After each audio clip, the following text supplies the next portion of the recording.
Hey guys, can I get your attention, please?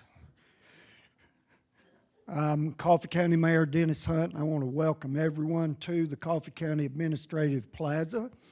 We're glad that this facility is able to host this event.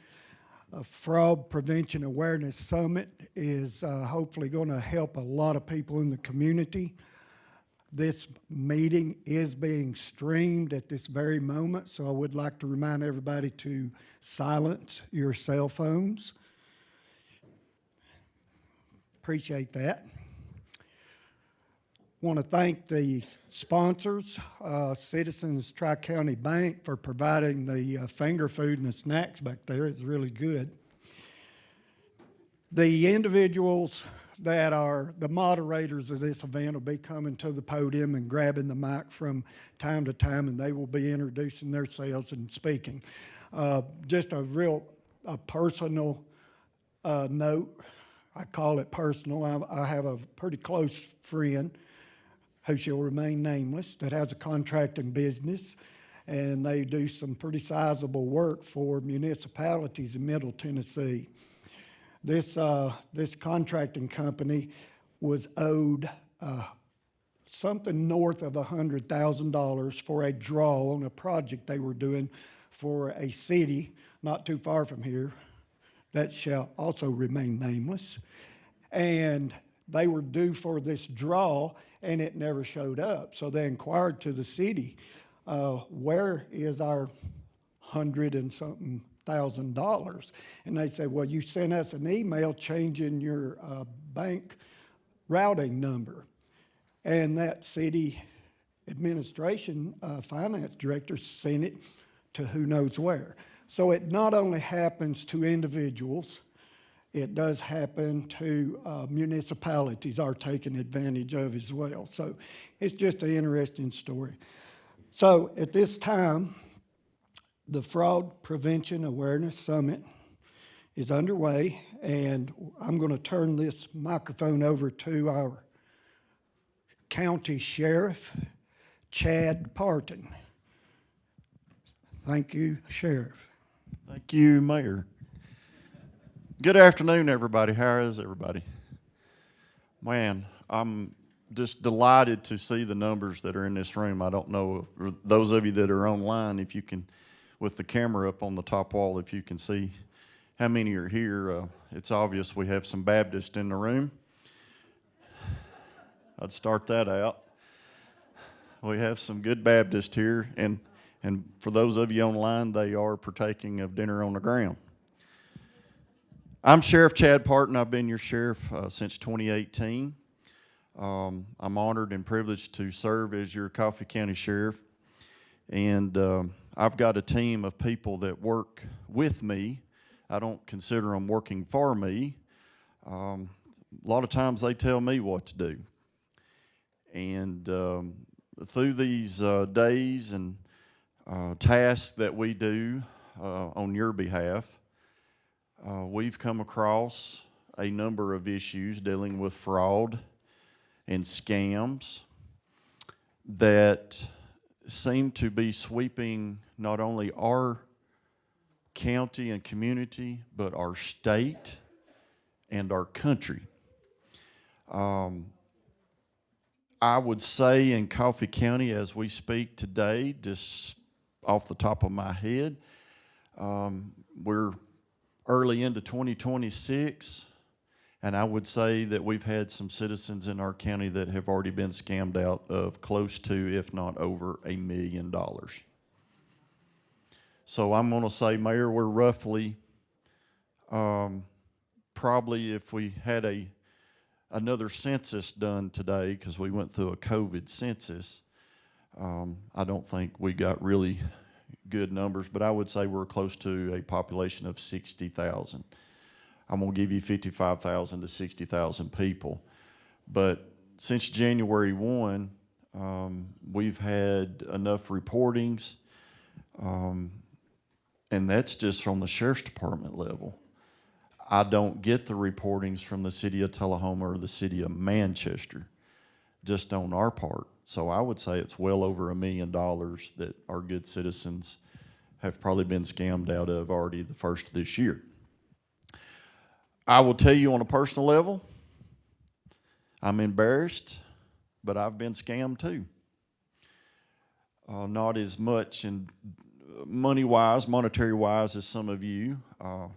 My first real loss of money was on Tennessee-Georgia game tickets 2 years ago.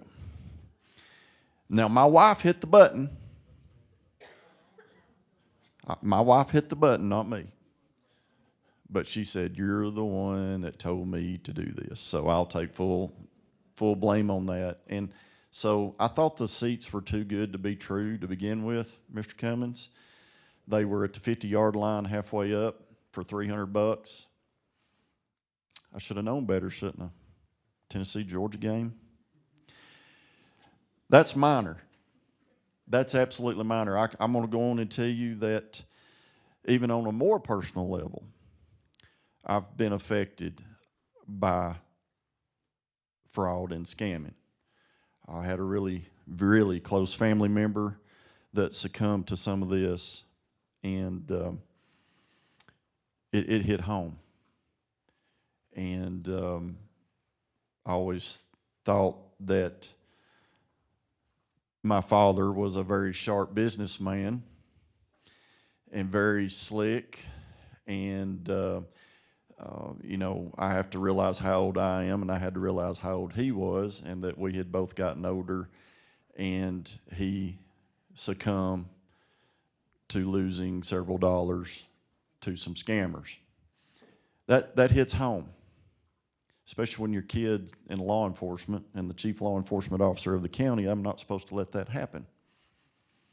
So this is very important to me because I've had lots of friends. I've got friends in this room. A lot of people I've known all my life in this room. I'm sure many others watching that have probably fell victim to some of these scams. And I was just telling our TBI agent here that these scammers do not discriminate. There's many of us in here that have different political views, I'm sure. There's many of us in here that have different religious views or whatever differences we may have, but I guarantee you right here today, we've got one thing in common. We all want this to stop, and we all want to educate our loved ones, our friends, and our neighbors of how to avoid this, from the love schemes to the Bitcoin schemes to the sheriff's going to come get you because you didn't show up for jury schemes.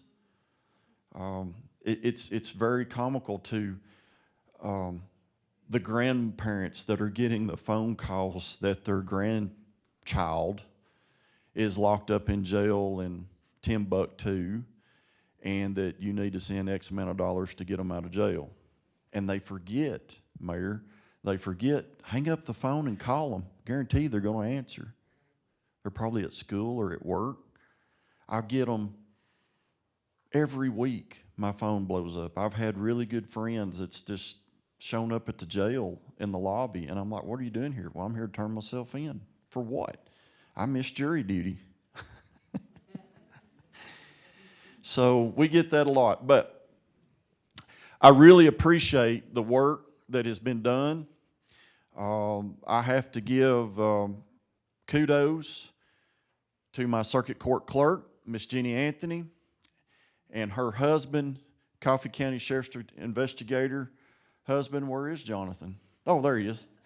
You blended in, Jonathan. But Jonathan and Jenny Anthony have been the front runners on this. Jonathan has picked up most of our fraud investigations. He's dove into it. He's drilled into it.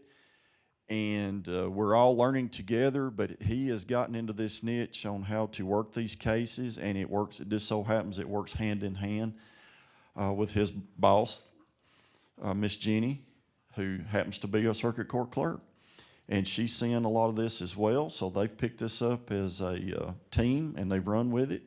They've put this session, first time ever session together here for us today. I'm excited. Appreciative of the people they've put together. I see some more friends up here. We've got Mr. Jimmy Jernigan. I see Brent Parsley. I see Brad Goodwin. We've got Chief Watkins and Detective Cox and Coon and Alex Bell. And we've got a big honor today of having our lead TBI agent, Nick Christensen, who was supposed to be testifying today before a subcommittee in the General Assembly, I guess, Nick, dealing with laws related to possibly Bitcoin and scamming, but that fell apart. And so he got to join us here today, and what an honor, because they will give us a lot more insight on what's going on. So enough from me right now. I want to turn this over to Investigator Jonathan Anthony, and we hope we want you to get comfortable here in the room. And as we're talking and we're bringing something up, if there's something that sparks you, raise your hand. We want to have the interaction. We want to see what questions that we can ask. I hope we've got enough diversity here across the board with people that we can enlighten you on what's going on. There's other people here in the room. I mean, from realtors to bankers to government officials. I'll go on and say, look, Mayor Hunt brought up about an entity losing a couple of $100,000. If you just read here recently, the city of Smithville, Tennessee, just up the road here from us, the city of Smithville, Tennessee, went to buy a fire truck, okay, in DeKalb County. They went to buy a fire truck, had all this worked out, legitimate fire truck. They went to do the wire transaction, the city government did, and it got intercepted. $500,000, poof, vanished. So it's not just you on a personal level, it's also government. We've had checks washed. We've had all kinds of things happen. So we're trying to mitigate those problems. So just anytime you got a question, please stop, interrupt, and let's talk about it, okay? Thank you for being here, and here's Jonathan. Thank you, Sheriff.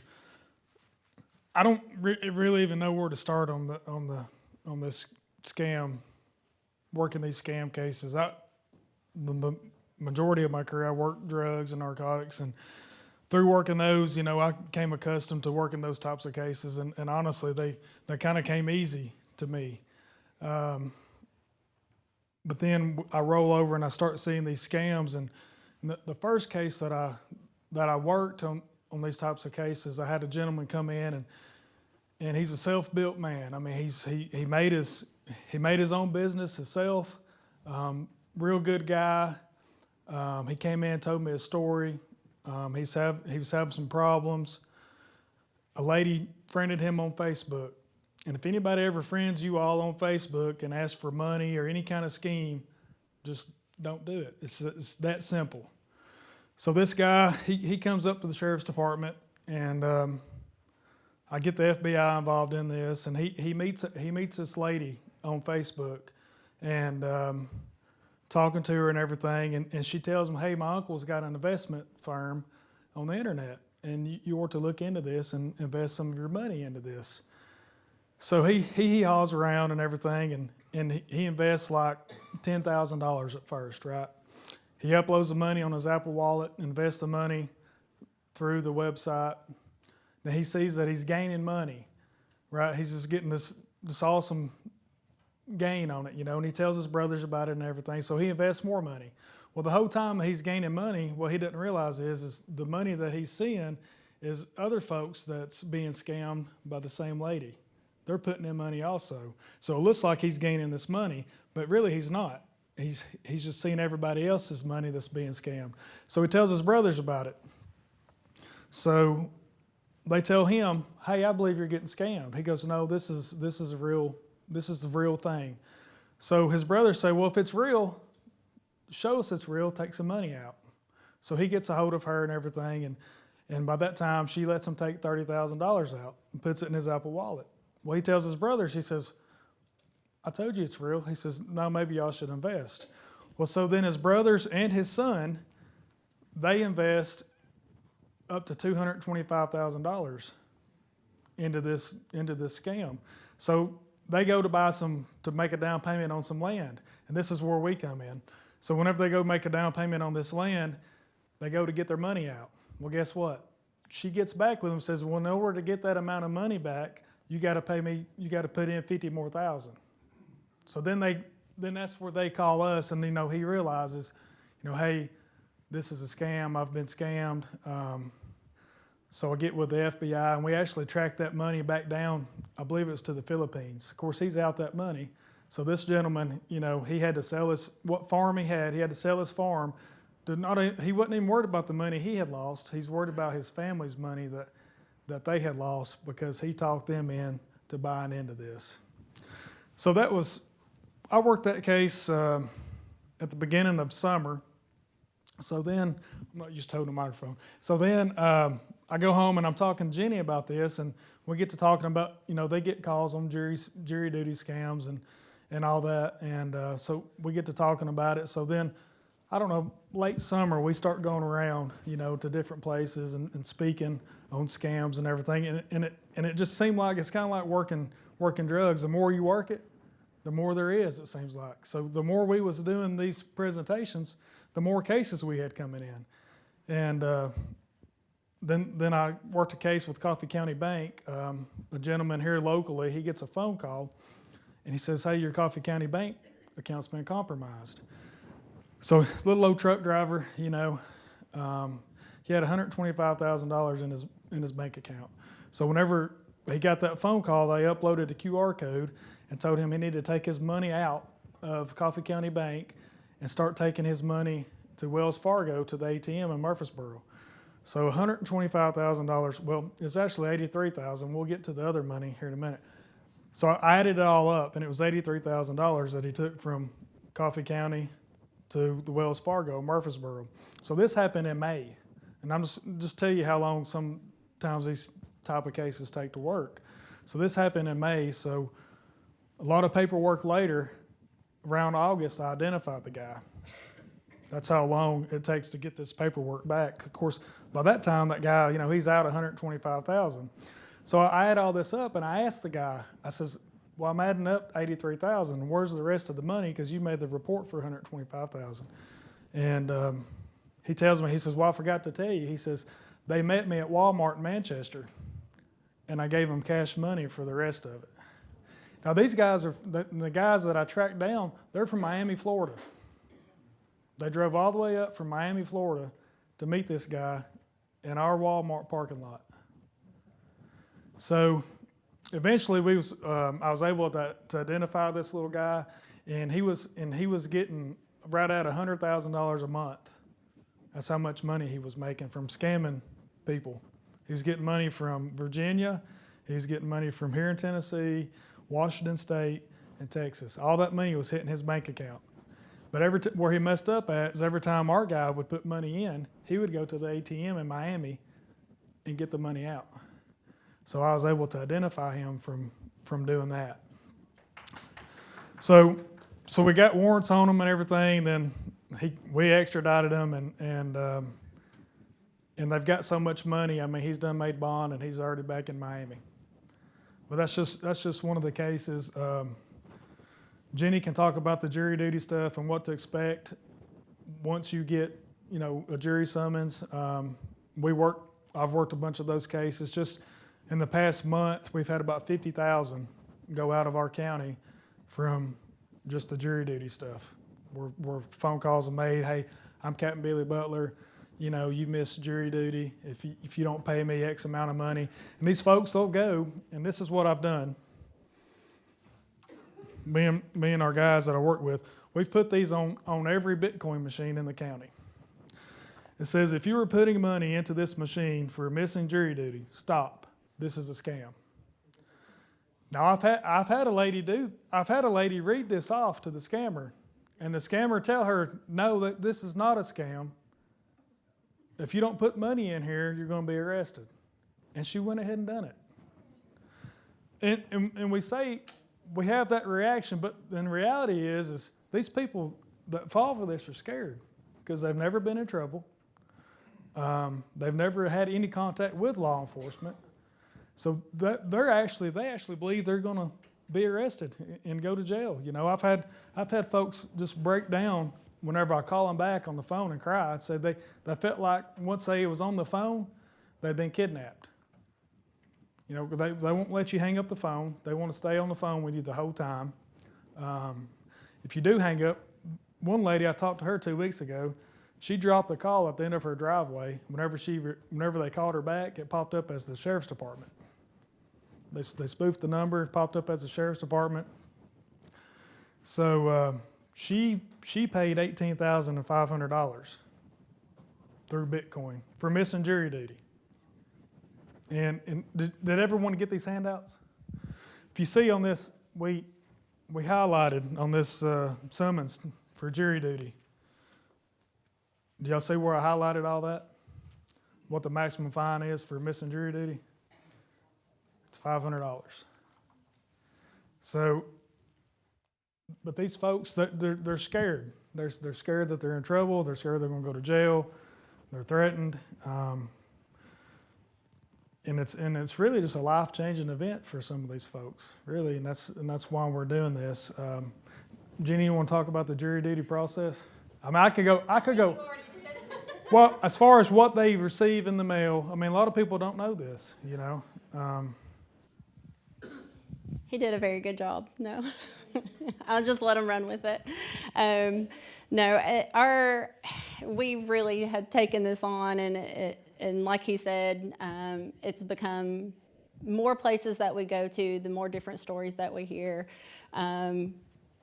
We're just more aware of the different types of scams and the creative way that people come up with how to scam you. So, of course, my office, we get the jury duty scam calls. We also get the text message, toll bridge text message, the DMV threatening your license. We get those too from the courts. Last summer, we tend to get a lot of those.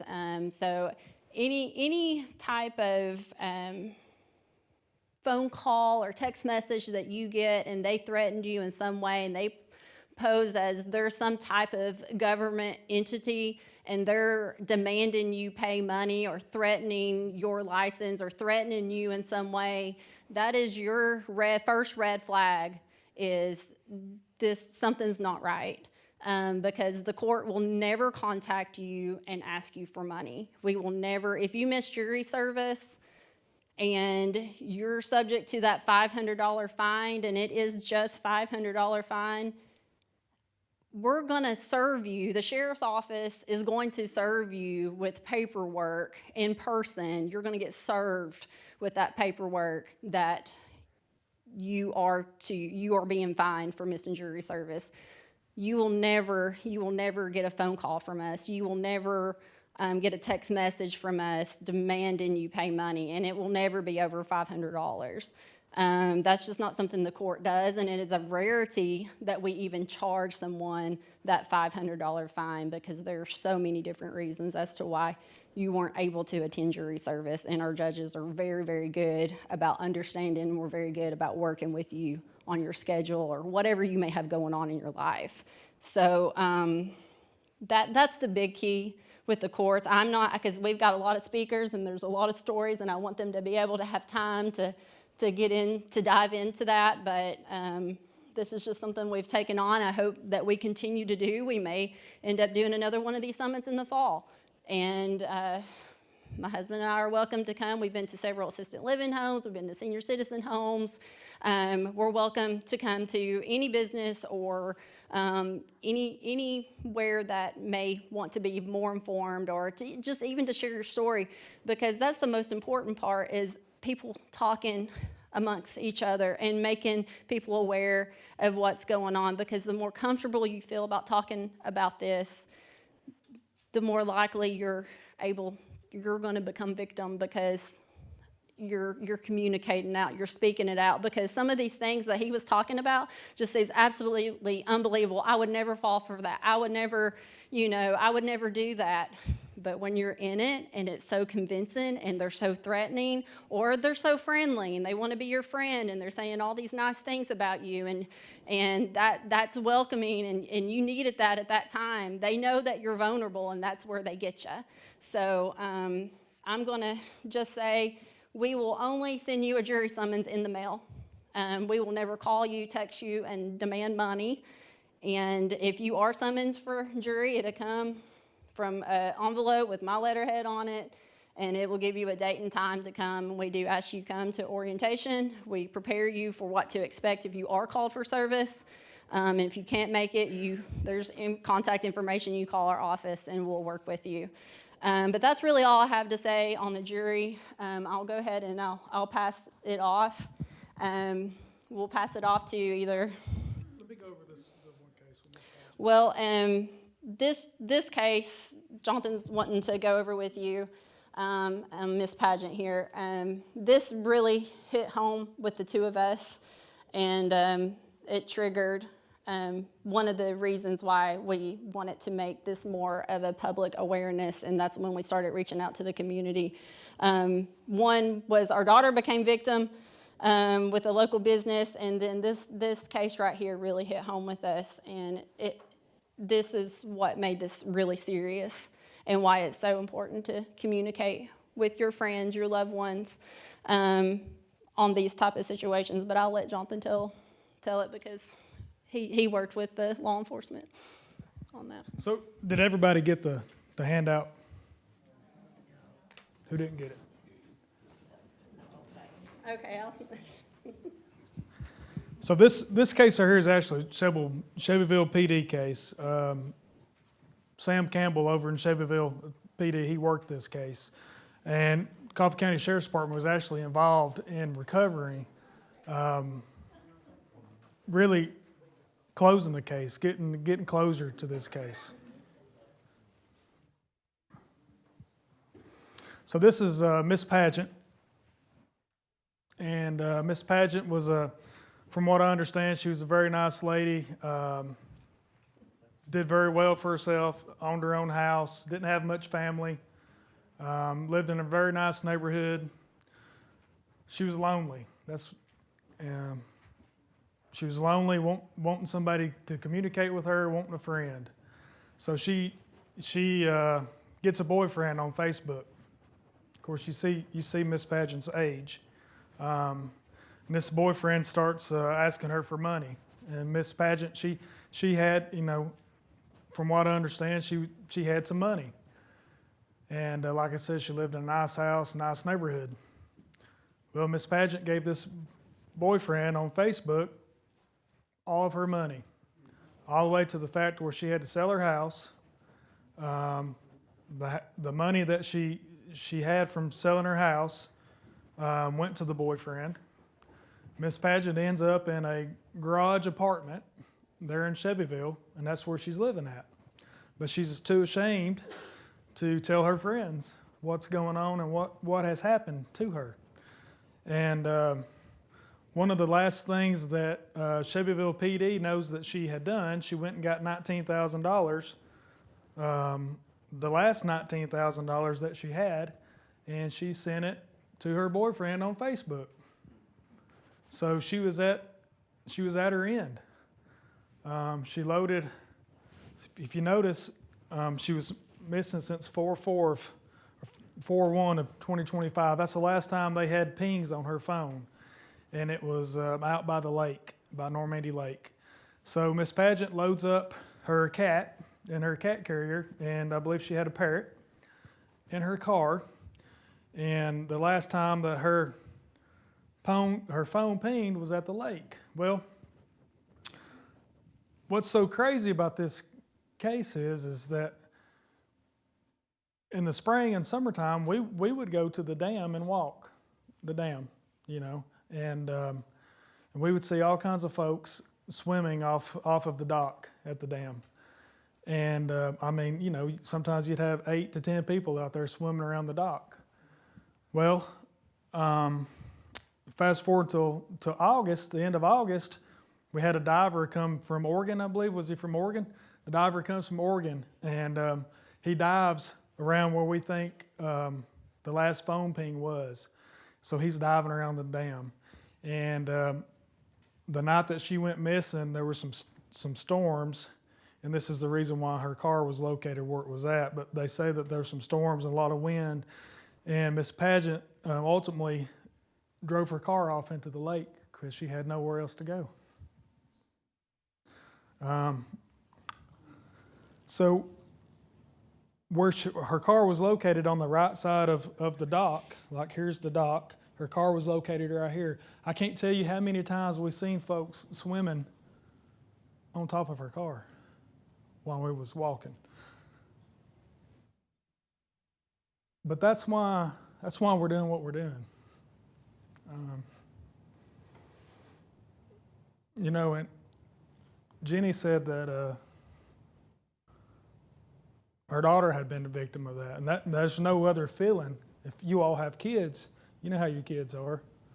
There's no worse feeling than your kids being took advantage of, you know. And whenever that happened to Taylor, did I call the sheriff and tell him that happened? No. Why? Because I was ashamed myself. How could this happen to my daughter? You know? Nobody I worked with knew. I didn't tell anybody. We thought we had prepared her for everything in life. But she was so hooked in, you know. She gets a phone call. She's a do-gooder. She does what's right, and she gets a phone call saying, "Hey, this is auditor of this business. The owner of this business has not been doing good. He's basically been extorting money or whatnot. You need to take all that money out of that cash register and go get money cards. And then once you get those money cards, you need to send us the money." She done it, and I thought, I've been in law enforcement ever since she's little. You know, she's heard all kinds of stories and everything. You know, and she was supposed to meet us over at Jenny's mom's for red velvet cake, and I knew she wasn't missing that. You know, and so she texts us and says, "Hey, I'm doing something for work," and I'm like, "Well, that's odd. She should be off at 5 o'clock." You know, and so then she calls Jenny asking for money, and Jenny's like, "There's no way," because she's pretty self-sufficient, you know. There's no way she'd need money. So they done had her talked into, not only did she go to CVS, Walgreens, and Walmart to put money on these cards, they had her talked into trying to get money from us. So I call Tullahoma Police Department. We agreed to meet her at Ascend. I call Tullahoma Police Department. I says, "Hey, just put eyes on her," because they all know her, where she works at and everything. I said, "Just put eyes on her and make sure she's all right, and we'll be right there." So we get there, and I open up her passenger door. It's like a rat's nest. She done ripped up all those cards. Why? Because they told her to. Right whenever I seen that, I knew what had happened. You know, and just the feeling that comes over you, you can't explain it, you know, because she's been took advantage of. And you know, like I said, whenever I talk to these folks, they say that they feel like they've been kidnapped. And she felt the same way. And she had called Jenny, and the whole time Jenny was talking to her, they had her on three-way. They were listening the whole time. I thought she had been kidnapped. That's why I agree. I'll give you the money, but I need to see you in person. Because I could tell something was not right. And she couldn't tell me. She told me she wasn't at work, and she couldn't tell me what was going on, but she was needing this money. And I said, "Well, I'll get you the money, but I'll give it to you in person." So honestly, at that point, I thought somebody had her in their position. So and I say all this because I get, you know, a lot of people say, well, they shouldn't be giving them money anyways, or, you know, people are dumb for doing it. But I get it. I get why people do it, you know, because they are being took advantage of. And you know, just like the folks tell me, you know, I've had folks just break down and cry because they say that they have been, you know, they feel like they have been kidnapped because they won't let you off the line, you know. But Brad and Brent, they've got some awesome stories where they've saved some folks some money. And I'll let Brad speak on some of that. Thank you, John. I'm Brad Goodwin, the First Vision Bank. Been in banking for almost 25 years, and we've definitely had seen a lot of stories. And want to try to bring something different, but when we first had lunch, it was me and Brent, John, and Jeannie, just in an hour lunch conversation, each one of us told a story, and being a banker, I'm adding it up, but we had $1 million just in a brief conversations between the four of us in about 45 minutes. And so, Sheriff, I hate to tell you, I guarantee you that number is drastically low because we're only talking about the ones we know about. It's the ones that we don't know about. I'm sure there's probably 10 times that much. So, again, not trying to scare anybody, it's trying to inform you, right? Because so how many of y'all have bought anything online?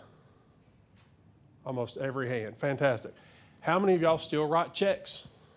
This market does. It's funny when people come into the bank, if they're under 35 opening a checking account, we say, would you like to order some checks? And they'll go, why? It never fails. But over 35, people know how to fill them out. Do me a favor. These two cards look the same. Both of them are First Vision Bank. Both of them are MasterCards, but they're completely different. One is my debit card, one is my credit card. Everybody raise your hand, your right hand. We're gonna make a promise and an oath. I promise I will never put my debit card online. Y'all, thank you. That one thing alone, I know we laugh, but Brent, every week somebody comes in every bank across America and saying, my card has been compromised. This card is not online. My credit card is. Because what money is connected to your debit card? Your money. Whose money is connected to a credit card? The bank's. I've had my card compromised. In fact, this week, Brent, I've had my company credit card compromised where they called me and said, did you make this transaction? I'm not using that thing hardly any. So why do that? So there is a process if your personal debit card gets compromised. Believe it or not, people make stuff up. So banks are very hesitant on just saying, okay, here, Johnny, here's their $400 back. We look into it with MasterCard and Visa. With my personal card, I gave them a call, told them, hey, there's 4 transactions. There's 2 of them on there that are not mine. And they said, hey, it's Christmas season. We also noticed that your wife's a signer on the account. I said, we've already spoken. Those weren't her either. And I said, in fact, those are the 2 that I'm just disputing are the smaller ones. Those larger transactions were mine. And I said, would you mind taking a look at my account? And she said, you've been here with us a long time. I said, yes, ma'am. I've had this card over 20 years. She said, well, you make a lot of online transactions on this account. And I said, ma'am, that's the only thing I use it for. She said, I think you've been compromised. And I never told her I was a banker. I'm like, well, that's why we're calling. She said, well, sir, thank you for being a customer. We've taken those things off your account immediately. The worst thing you can happen is on a Friday night at 7 o'clock when me and Brent are at home because we're not at work, and you go to use your debit card and it's declined, and you pull out your app and your money's gone. And then we're closed like this past Monday and it's Tuesday before you can get in touch with us. That's not a situation you need to be in. So anytime online, use a credit card. Does that make sense? Has anybody ever watched the movie Catch Me If You Can? Leonardo DiCaprio, that's a true 100% based on a true story, Frank Abagnale. Frank Abagnale will show you how he washes checks. There's no telling how many checks we see come through the bank, or all of a sudden they come through, the account holder said, hey, I didn't write this check, and it's cleared my account. It's got their signature. Washing a check, see, if you're putting your bills in the mail, y'all still write a check, stick bills in the mail? Tons of people do. I'd recommend you don't do that anymore. Either set up an auto debit with them where you're talking to them, or drop them. Well, personally, I don't know if we're going to the Chattanooga post office. I've got suspicions there.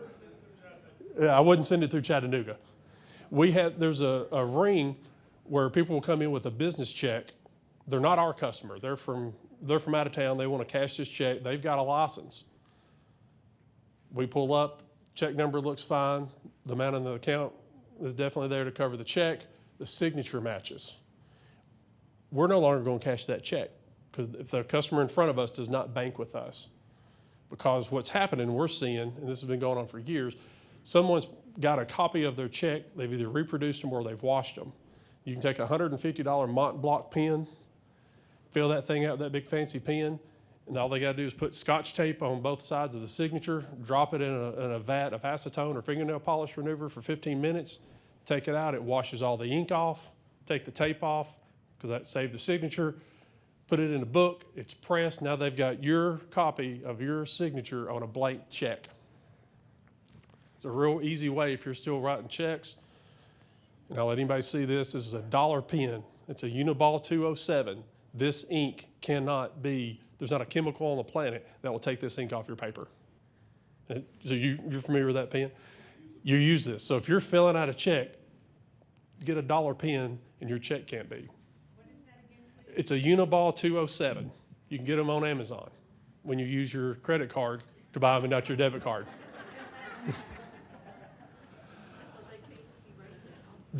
No ma'am. That ink in that pen, and it says auto. I got that from a conference with Frank Abagnale. So you're familiar with that pen? Yes, sir. Talking about setting up credit cards to make your auto payments with, is there more risk of setting up direct withdrawal from your bank account or like utility? Yeah, if you walk into Duck River Utility in person and you're giving Duck River your account, that's the way I would handle it. I would be very, very hesitant on putting my checking account number on any kind of on-loan form. Oh, to repeat the question. He said, is the risk better direct deposit, direct withdrawal out of your checking account versus a credit card? Some people, definitely don't want a credit card. If you know exactly who you're dealing with. Okay. But at the end of the day, that organization and the people that work in that organization has your account number. And I would much rather give them MasterCard. Huh? Than if they get compromised. That's 100%. That definitely can happen. So it's, you see old Westerns when there's all these robberies and people are robbing the bank, and when they arrested the robber, they asked him, why in the world are you robbing banks? He said, well, that's where the money is.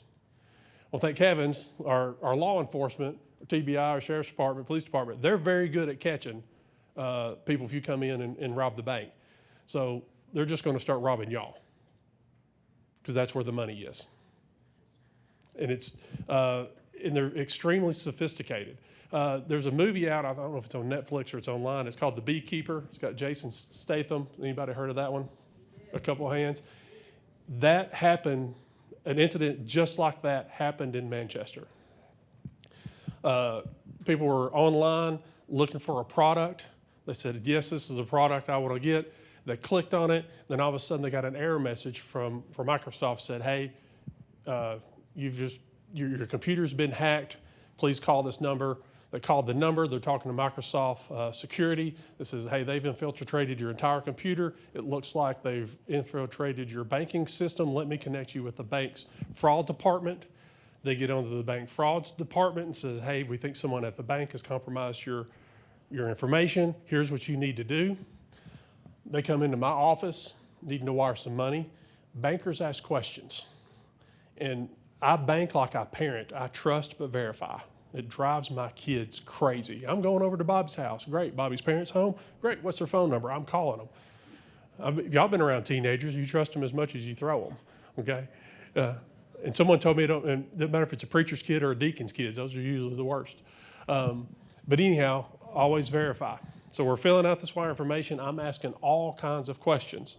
Then all of a sudden, while I'm filling this out, his phone's sitting on my desk. It lights up.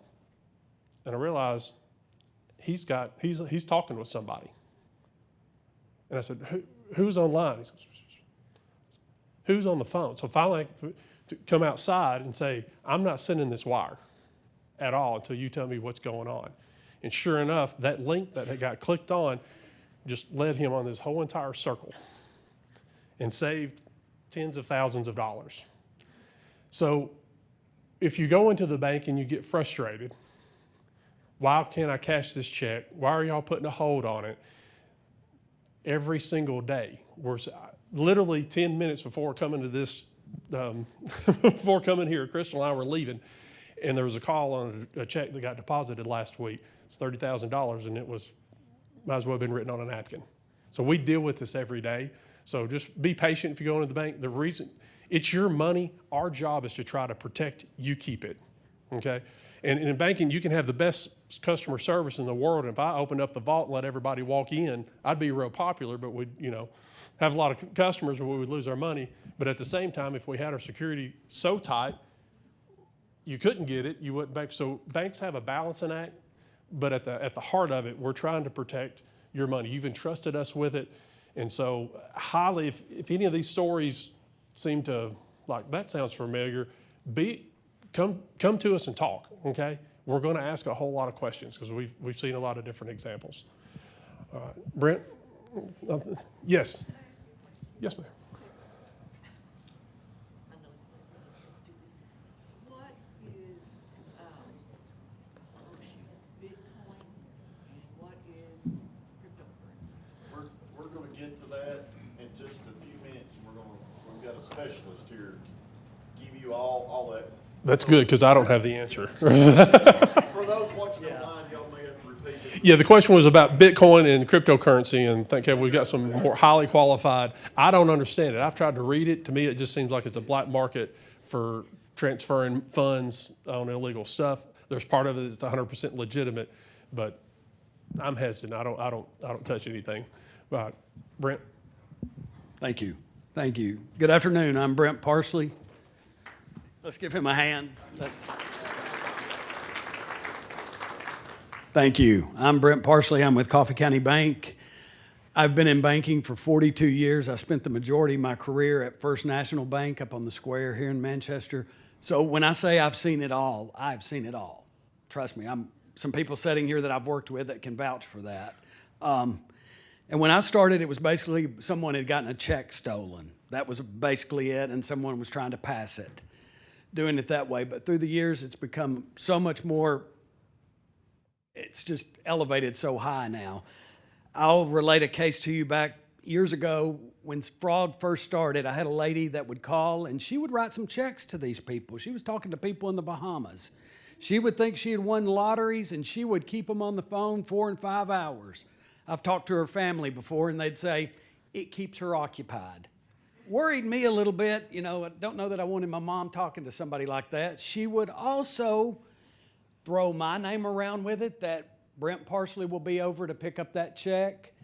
Could I get Billy Butler to come over with me to pick up that check? I think I see Billy in the back of the room. He has went over to her house many times and had many conversations. We never did get that one stopped, did we, Billy? I think she ended up giving him to the tune of $250,000, $300,000. And literally her family said, it's her money, it keeps her occupied. I suggested buying her lottery tickets. She had a bigger chance of scratching something off and winning something. But I think Brad did hit on something that really I didn't think much about, but I've always done this. So when I tell you the story, I'm going to go, I don't know where my card got hacked. 2 weeks ago at Coffee County Bank, we have a program that each day they get a report. And if any of our debit cards show up on the dark web, does everyone know what the dark web is? It's a place where things are sold, and I'm sure the sheriff could probably give us a better understanding of the dark web. But I had the girl come in my office and she said, Brent, your debit card is being sold on the dark web for $33.41. It has all of your numbers there. It has your 4-digit PIN. It has all of your numbers, not showing all of your numbers there, but they're X'd out. Had you bought it, you would have gotten all the numbers. So what I can't figure out is where that happened at, because I only use it at the grocery store, the gas station. I don't do anything online like what he said. It's much easier to dispute a credit card online. So just be careful with that and be careful of where you use it. There's, to me, no real reason to use it to buy anything online. Use a credit card if you have that option. Back in, Jeannie may have to help me with this. We did this in November with the Chamber of Commerce. So we did this same presentation and stuff. So over the next couple of months, we had several different incidents happen. One incident was I had a gentleman in the bank. I think he had given these people, scammers that had called him, intimidating him on the phone and everything, $50,000 that he got the money. He FaceTimed these people. They watched him put it in a shoebox, tape it up. This is the part that's going to get you, folks. They came to his house in his driveway and picked the money up. So he came into the bank one day, and I saw him, didn't normally see him there, and realized what he was doing. And one of the tellers came to me and told me what he was doing, and I called him into my office, and we sat and talked, and I went over a lot of things and said, "Are you being scammed, intimidated?" No. It was constantly pointing at his phone. "Don't talk. They can hear." I said, "Are they on the phone with you?" He said, "No, but they can hear." So they had convinced him they had his phone bugged to where they could hear everything that he was doing. So I'm going to get the police involved. So I'm going to call the police and get them involved. And luckily they got with him. They followed through with this procedure that was going to happen. They wanted, I think, $50,000 more, if I'm not mistaken. You know the case I'm speaking of, Sheriff. The only thing this time, I think they sort of caught on to it and they didn't go to the house. They wanted him to meet him at a different location, and they met him at the Walmart parking lot. And our sheriff's department, city and county, I think probably were involved, got him arrested. But that was just the tip of, he's just a mule for him, basically. Am I using the right term? He was just a mule for him. He was just somebody that they were paying a small amount of money to meet him, pick that up, and he was going to drop it off to someone else. So the other case that really just tugs at my heartstrings and tears me up, because I've not experienced this to this level, because I knew the people, and it happened the day after we did the forum for the Manchester Chamber of Commerce. Had some customers come into the bank, and they came into my office and they said, "Have a large CD that I need to cash out." And I seemed odd, knowing these people, that just seemed too odd. So we talked about it for just a little bit, and I could just tell that something wasn't quite right. I just went with my gut feeling, just something wasn't right. Couldn't really pinpoint exactly what was going on, but just that it was going to be okay. They just needed to take the money. They would bring it back. These people were being intimidated over the phone. They had been told that they had gotten into their computers. They accusing them of things that they were going to go to jail for, things that just weren't true at all. So I had someone else from the bank come in and sit down or stand there and talk to these customers and stuff, and she sort of got the same feeling. So we talked a little bit, and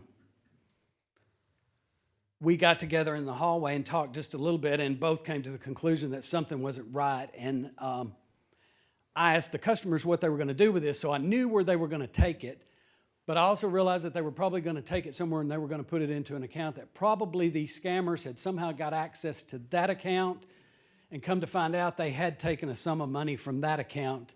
So that was going to be the clearinghouse for it. So as a bank, I can't keep your money. It's your money. You know, as Brad said, we can be concerned about it, and I can certainly help to protect it to the best of my ability. But at the end of the day, if Mayor Hunt comes in there and wants his money, it's his money. We're going to give him a cashier's check. But at the same time, they probably had not gotten out of the parking lot till I had the police on the phone. And I knew where they were going, so they were able to intercept them. Luckily, we found out this was a scam. It was a scam. They were going to lose that entire amount of money. So the police were able to get some information on it and stuff, and stop that one. We don't stop all of them. As he said earlier, there's no telling how many things we don't know about that happen. I'm just thankful for that one. So, Aaron.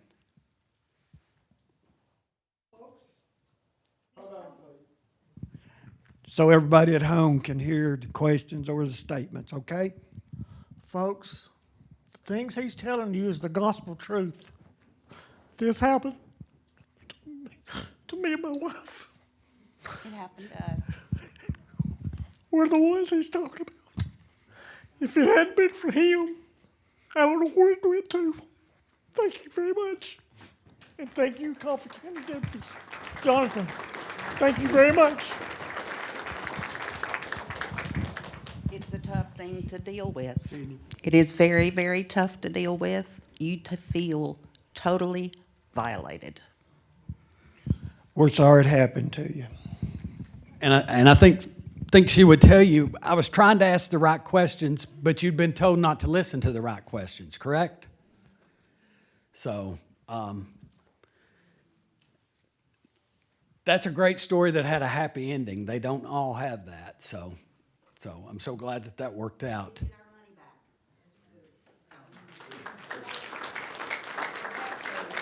There was others, but this transaction, everything turned out good. So please come bank with me. I'm not going to say I won't call the police on you, but I urge you to come bank with me. They were in our house the time we got to the house.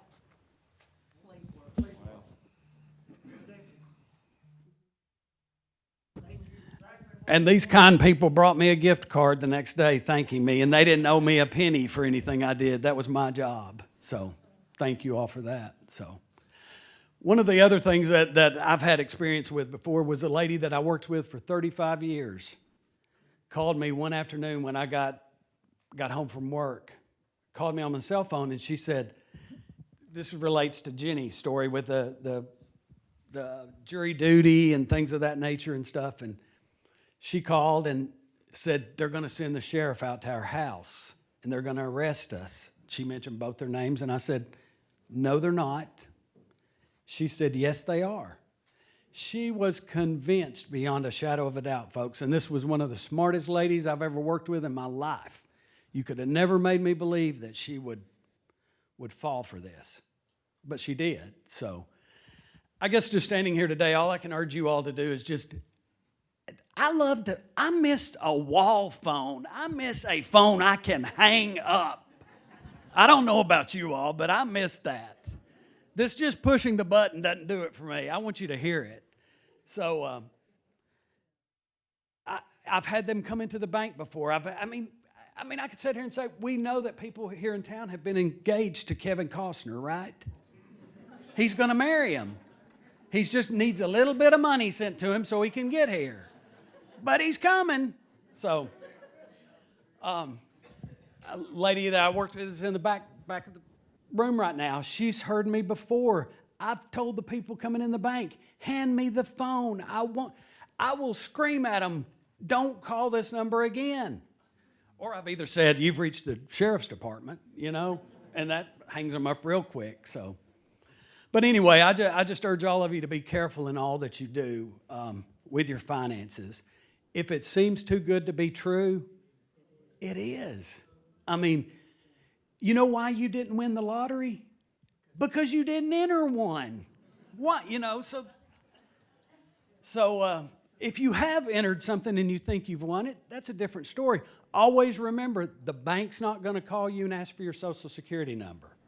We're not going to ask for your account number. If you're unsure if that's the bank, if you think, who could this be or whatever, hang up and call the bank. You've got their number. You've got all the numbers at your disposal. Call the sheriff's office. They'll be glad to talk to you. Thank you all.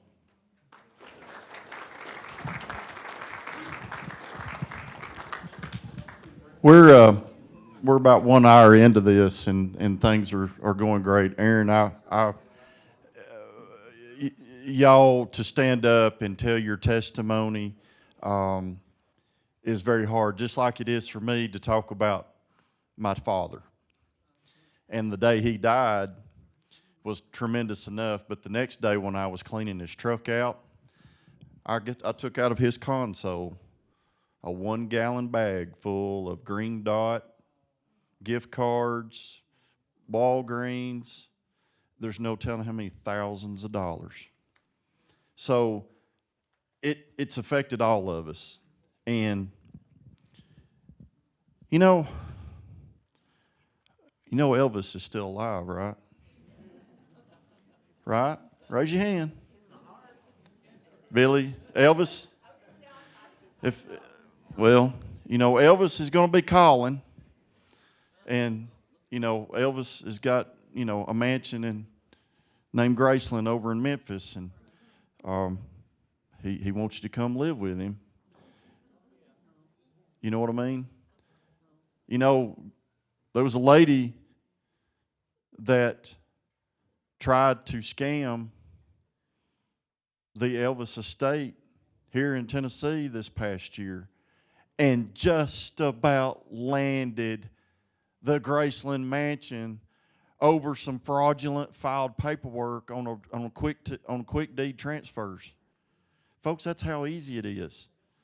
And we have people calling every day. I have realtors calling from even Franklin County, even though they're not in our jurisdiction, but they, say they know me and say, hey, get me who I need, this and that.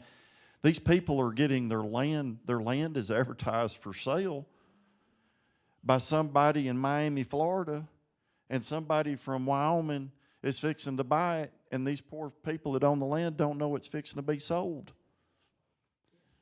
And we've had people call and drive by their farms. They might live remotely, and there's for sale signs. Jimmy Jernigan will have a for sale sign up in front of it. And they haven't put their land up for sale. So we've got all kinds of stuff, and Jimmy's here with us today, and I'm sure he can tell you some experiences he's had with the realty side of the scammings and frauds. And I will tell you, now, there's a whole lot of you in here that's going to disagree or agree with me on a lot of different issues, right? There's one thing that us sheriffs and police chiefs are having issues with, and that is remote sales, where somebody calls you from California or somebody calls you from New Jersey, wherever it may be, to list something. It's a problem. The days, like Mr. Parsley said, of the dial-up phone, touch the phone, I want to shake and touch your hand when we do business. Let's think about that. Jimmy, thank you for being here. I appreciate the opportunity. My name's Jimmy Jernigan. I've been doing real estate almost 32 years. And when we first started out, it was back in the old handshake days, you could believe what people said. Those days are long gone. I guess my thing is for elderly people and kids that have elderly parents, you need to keep in touch with them. I can't tell you how many times people get taken advantage of. And I'll tell you a scam that's really not illegal. This 87-year-old guy had 20 acres, and he paid like $20,000 30 years ago. He had no idea the value. Well, he gets a postcard, and he calls the number. Well, we're willing to give you $100,000 cash for that today. And he's got a touch of Alzheimer's. And he thinks, well, I only give 20 for it, so that's a pretty good profit. Well, all this is legal. He signs a contract, sells it for $100,000. 3 months later, the same piece of property sells for $250,000. And it's all legal. It's sad, but parents, your older parents, you need to stay in touch with them, because this happens all the time. How many of you got postcards, somebody wanting to buy your land? Anybody? I get about 2 a week in me in real estate, But they're going to buy it for about 30% of what it's worth. And, if we're not taking care of our parents or grandparents or keeping an eye on what's going on, it's going to happen. And it's all legal. It's highway robbery, but there ain't nothing nobody can do about it. So I would encourage you to check on your grandparents, your parents, and, because they might be in a financial bind and need money real quick, and these guys can close in 10 days. Another thing, I wish the state, they've got fraud alert. You can go down to Don and Tony's office or get online and sign up for it. And they will email you if anybody messes with your deed. I wish they would text you or call you, but, I would encourage everybody to at least do that. I'll tell you a story. This guy called me out of the blue.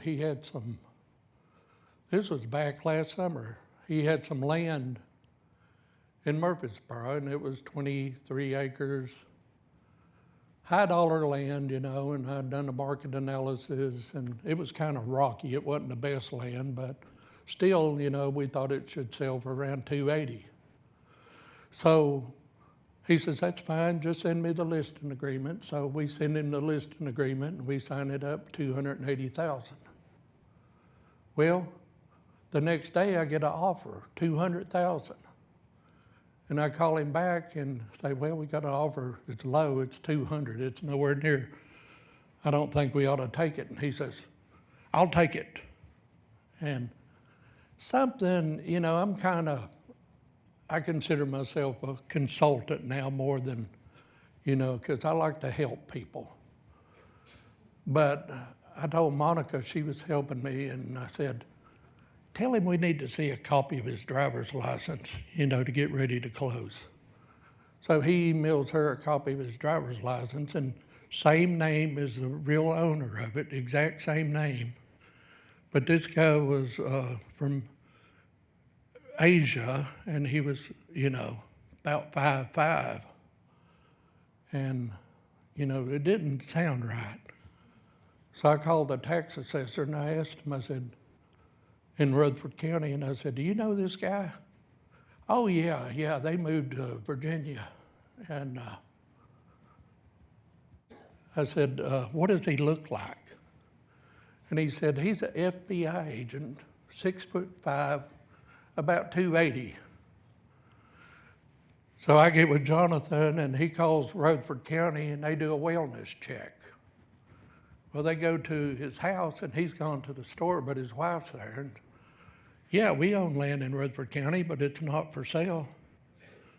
I mean, that could have happened if we hadn't have been paying attention to what we were doing. We would have sold that poor guy's land, and I doubt that there would have been anything we could have done about it. So, I don't know, you just have to be so careful. I can't tell you that. Every time we get a listing, if it's, I like to deal more local, where I know the folks and know the history of the house and everything. We've had closings where the day of closing, it's like Chad was talking. They'll call and say, well, we need it. One company had a name that was one letter off from the company that was closing, and they sent an email and wanted it transferred to this other account number. And luckily, Irina, she was the agent on the other end of it. She said, no, said that's spelt wrong, something ain't right. So she called the company, and it was that close to closing and transferring the funds. Once they're gone, it's very, very difficult to get back. And another thing, I guess as I get older and seeing how my mother, before she passed away,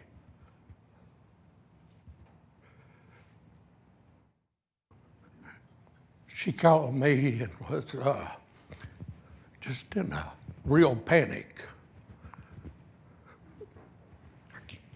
My grandson was supposedly in a Puerto Rican jail, and they had the sheriff there and a bail bondsman, and wanted her to wire $2,000 to keep him from going to jail for the next 6 months. Well, she called me, and I said, Mama, that ain't right. Let me make a phone call. Well, I called Tyler, and I said, where are you at? And he said, I'm in Denver. These people have no conscience. And they prey on the vulnerable. He was talking about these schemes, love schemes. Highly educated 2 teachers that I know of. One of them, her husband had passed away, and these scumbags, they patrol the obituaries. And if somebody's been married 35 years or however long, and their spouse dies, the most vulnerable time of their life, they've just lost their mate. And all of a sudden, Romeo appears out of nowhere. And they fall madly in love with this guy. The 2 that I'm talking about were previous teachers. They were highly educated. And this one lady, she told me, says, well, I found the love of my life. And I was selling her house at the time. I said, well, it hasn't been that long since your husband died. I said, I don't ever recommend nobody making any major decisions for 6 to 12 months. You got to have a grieving process. Well, this is him. He's saying all the right things, Jimmy. I said, you better be careful. And, well, he's wanting me to send him $200,000, Frank's life insurance. And I said, don't do that. Well, he says it'll get him out of there, and he's a multimillionaire in Dallas, Texas, and he's going to fly me to the airport. Well, guess what? She sent his life insurance to that scumbag. Well, we proceeded to close on her house. She had $40,000 equity left. And I told her, I said, this in Social Security is all you've got left. I said, throw your computer out in the driveway, run over it with your car, whatever you got to do. Don't ever get back online. Well, I seen her after we closed about 6 weeks later. I said, how are you doing? Well, I'm okay. I'm broke, but I'm okay. And I said, you didn't. And she said, I did. I mean, these people are geniuses at what they do. Just like we go to work every day, that's their job. And once that money is gone, it's gone. There's no bringing it back. And one final story before I get out of here. The day before Thanksgiving, I got a call, and it says, is this Jimmy Jernigan? And I said, yeah. And, well, Mr. Jernigan, this is Mark Johnson from the Coffee County Sheriff's Department. Says, did you know you missed jury duty? And I said, no. And he says, well, it's normally $2,500, but today, if you'll pay today, it's only $2,000. And I said, what did you say your name was? I said, I've got some friends down there. And he told me again. And he said, hold on. He says, Jimmy, you know this is a scam. And I said, how do you sleep at night? And he says, oh, you 60, 70, 80-year-old buzzards have got plenty of money. I just want a little bit of it. And I said, you ever thought about getting a job? And he said, there are no jobs around here. And I said, well, where are you at? And I said, there's plenty around here. He said, now you're just trying to trick me. And I said, buddy, I said, my advice would be for you to search your conscience and what God's telling you and, you know, get a job and have a happy Thanksgiving. He said, well, that's a good thought. I'm gonna think about that. I thought I might have helped him, but he called my next door neighbor the next day, so. But any of y'all got any questions for me on this? I mean, it's heartbreaking. But that's it. Anybody have any questions for Jimmy? Roll back in the very back, Jim. Hold on. Everybody's got to hear the question or they don't understand the answer. question is really, but go over the deed thing again, where I can go somewhere. Donna Tony's got down there at the Register of Deeds office, Okay. and it's fraud alert, and she can give you all the details. And I wish that the state would put your cell phone down there where if somebody messed with your deed, not only do you get an email, but you would get a text. And we may work on that with Rush and some of them, because not everybody checks their email every day. But that way, if somebody has tampered with your deed, instantly, and if we can get it real quick, you can fix it. Yes, sir. Mayor's got another question over on the far corner. We signed up about a week and a half ago for that fraud alert because we went down to check on our deed because it was still showing under the original owner's name. We bought the house 7 months ago, but they explained to us why. But anyway, we asked about the fraud. Very simple, go online, and you can put in a phone number and an email. You can put both in. I didn't know if they had the Yeah, text set up yet or not. I put in a phone number and my email. You can put your phone number in, but And I your know it email. gives you an email, but Yeah. we In were, your office, she has a card. Yeah, you get In the office, there is a little card that walks you through it. okay. It's a real simple. I signed up for it. Yes. Okay. Yeah. The banks, according to, What I'd like to ask is, in Coffee County and the state of Tennessee, what is the percentage roughly of these people getting caught? Way less than 10?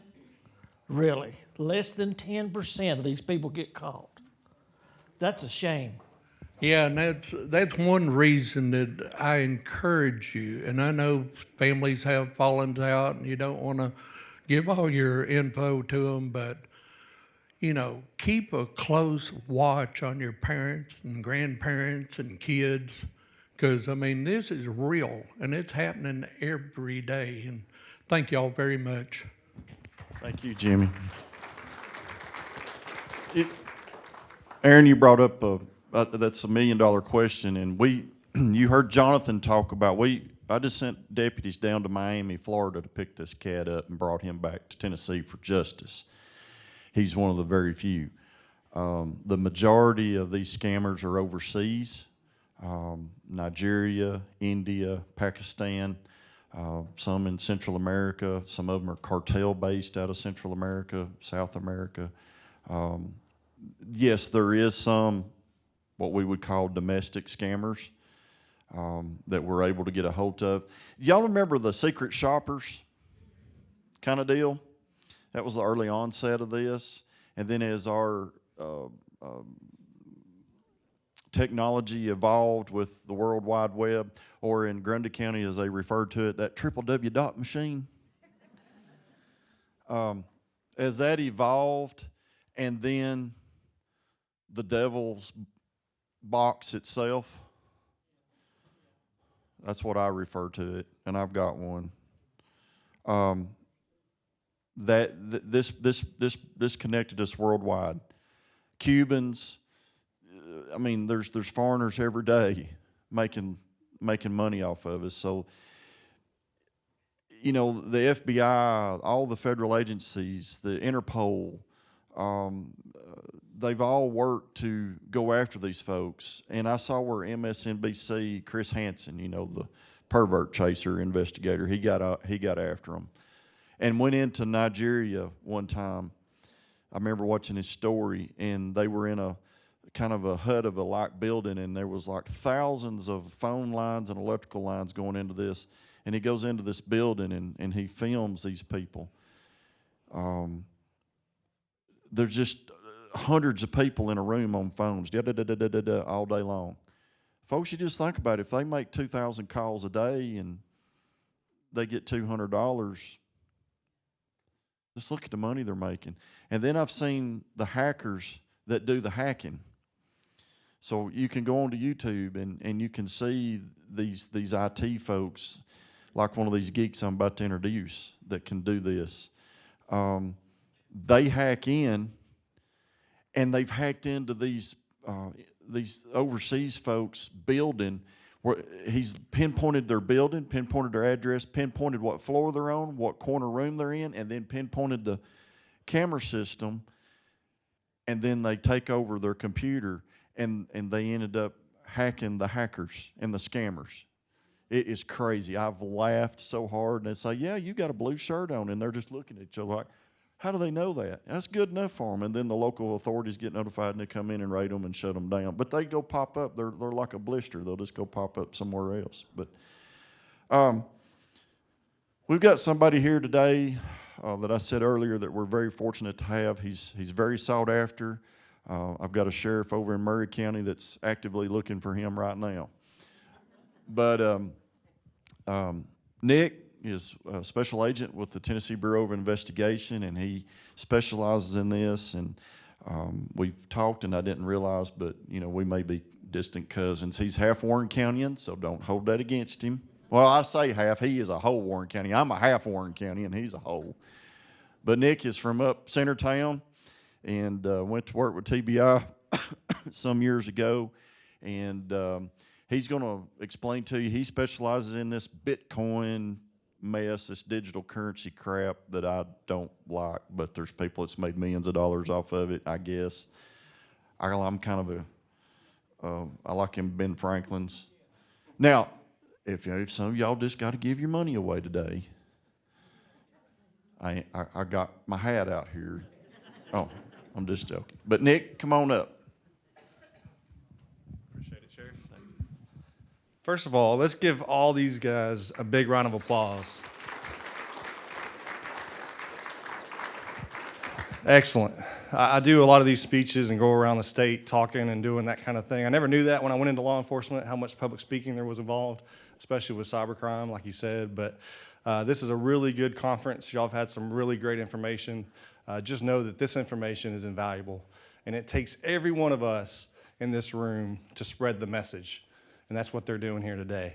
So appreciate what you're doing.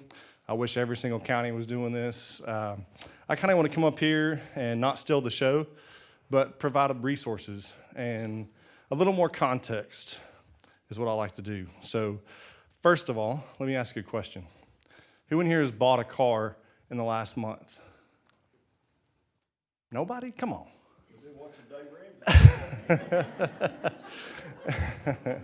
All right, so nobody. How about the last year?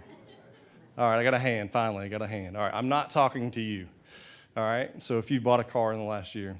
All right, how many of you checked your credit in the last month or the last year? Great, excellent. This is usually the type of crowds where I get that response. So those of you that have not, how do you know if you purchased a car this year? Right? That's what I mean. It takes every single one of us in this room, me, myself included, to stay vigilant and to protect ourselves from these scammers. I've heard thousands of scam stories just like these. And I'll give some stats here in a minute. People usually ask me, how big of a problem is this in Tennessee? And it's a problem. It's a big problem. There's a ton of victims. Behind every one of these stats that I give is a victim and a story, right? Y'all have the stories. Y'all have given great stories. The banks have seen stories daily. That's statewide. So it does take every one of us, like I said. So I always like to lead with some resources and some things that can help you. Please freeze your credit. If you haven't frozen your credit with all 3 credit bureaus, please do it now. Everybody know how to do that? TransUnion, Equifax, Experian, okay? That's the 3 credit bureaus. If you just Google or web search any brand you want, if you just search it and find the actual credit bureau's website, the real website, if you need help with that, get with your grandson or your nerd, as I'm called often, so being a cyber agent. So get with them and figure out how to freeze it. It's not that difficult. It takes 5 minutes or 5 seconds to unfreeze it when you want to buy that car. It's very quick, but it prevents the bad guys from taking your identity and buying it online and using that because you can't check your credit when it's frozen. So it's very simple, And that's one thing that we can do. So it takes all of us, like I said. There's a lot of Tennesseans that's been victimized. We work with all of them. I work with a really great group of agents. There's a bunch of us across the state, right? No, we're a very lean state. So there's 6 cyber agents across the state in Jackson, Nashville, Cookeville, and Knoxville. So those guys are constantly working with John and his team and local law enforcement to force multiply, but also look at this at a national and an international level. So who's responsible? Who are these scammers? What are their motives? What are their motivations? Why are they targeting us? And then how are we falling victim? That's kind of what we look into and try to understand the problem at the core. So I always get the question, why? Why do people fall victim to scams? Usually it targets our older population only because they have the most money to lose. Everyone falls victims to scams, even the young kids today, but the older people have more equity and they have more homes that they can sell, so they have more money to lose. So it's not just an elder targeted population type of scam issue. Everyone can fall victim. In Tennessee last year, we had 11,000 victims report to IC3. That's the Internet Crimes Complaint Center. That's Tennessee's reporting mechanism for receiving all these scams. And we also know that's 10% of the problem. 10% report to law enforcement. We only see 1 in 10, right, Sheriff? So we see only 10% of the problem. And that group of people in Tennessee lost $190 million last year to scams. So multiply that by 10, and you get $1.9 billion just in Tennessee. So every county is affected by this problem. If you look at IC3 data closely enough, you'll see the trends. And all these scams that you're talking about, tech support scams, pig butchering, all these groups overseas that they're talking about, that happens all across the country. We are working on that. We have teams with FBI. Most of our cyber agents at TBI are FBI task force officers. So we work this at a federal level, like I said. I want to tell you another story. Somebody give me a name. We're on TV, right? All right, it's going to be a little PG, but. Oh, Lord. Okay, so Jennifer Aniston. We'll just call her Jennifer, her Jen, right? So I want to give you an example of why these are so successful. Something that I've learned, I've been doing this for 20 years, so something I've learned of doing this for many, many years, talking to many, many victims, and trying to understand why we're falling victim to these scams. Through email, through text messages, through phone, doesn't matter. It's trust. And they're preying on our human nature. So let's talk about this for a minute. I want to take it non-technical and then go more technical because I know not everybody's a nerd like I am. So as you said, crypto's hard to understand. So we'll explain that simply. So Jen, she's our best friend, right? She brings us cookie every Tuesday night. Who likes cookies? I like cookies, obviously. Look at me. So Tuesday night, right? She brings cookies and she's our best friend. We know everything about her. There's no secrets that we haven't talked about. And then next Tuesday night, I come home from work or I come home from wherever I was, and Jen's in the front yard, completely nude. What do?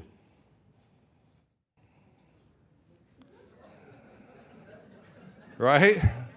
Call the sheriff. All right. Sheriff.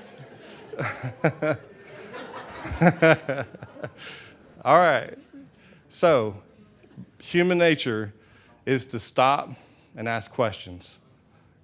Jen, why are you naked? Right? That should be my first question. What's happening? What's going on?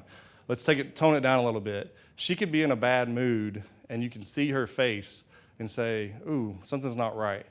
You say, Jen, what's wrong? Is something wrong? Did somebody hurt? Is somebody messed up, right? So it doesn't even have to be completely nude. We're very good at noticing when something's different, all right? But we're not good at noticing when something's different in technology. So, who knows about OneDrive and the cloud drives and all that? Anybody? A couple hands. We got some tech nerds in here. All right, let's say Jen, she doesn't know anything about the cloud other than the white things in the sky, right? She doesn't know how to send you anything. But one day, you get an email from Jen, and it is her email. You checked it. I did my due diligence. I went to Nick's class, and I said, I've checked her email, and it's her. And she sends you a cloud link that says pictures of the grandkids.